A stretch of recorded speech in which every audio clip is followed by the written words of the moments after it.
யாம் இருக்க பயமேன்னு நீங்கள் பாட்டுக்கு சொல்லிட்டு போயிடுறீங்க.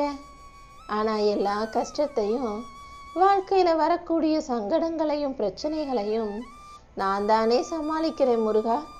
நீ இருக்கியா இல்லையா? என் வாழ்க்கையில் தினந்தோறும் துன்பமாக தான் இருக்கு.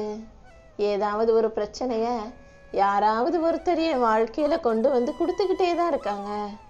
அப்படி இருக்கும்போது என்னால் எப்படி வாழ்க்கையை நினச்சி பயப்படாமல் வாழ முடியும்னு தானே நீ கேட்ட.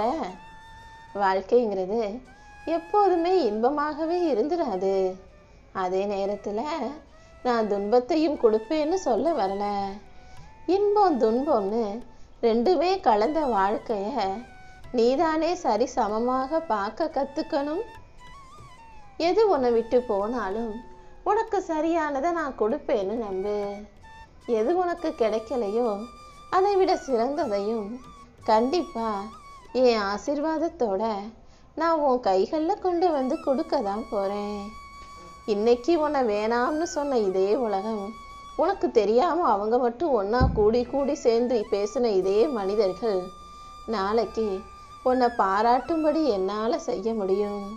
நடப்பதையெல்லாம் பார்த்து நீ உடைஞ்சு போக வேண்டாம். மனசுக்கு தைரியத்தை கொடு. யாம் இருக்க பயமேங்கிறது சாதாரண வார்த்தை அல்ல, உனக்கான சந்தோஷத்தை தரக்கூடிய வார்த்தைங்கிறத நம்பிக்கையோட தெளிவாக புரிஞ்சுக்கிட்டு வாழ பழகு.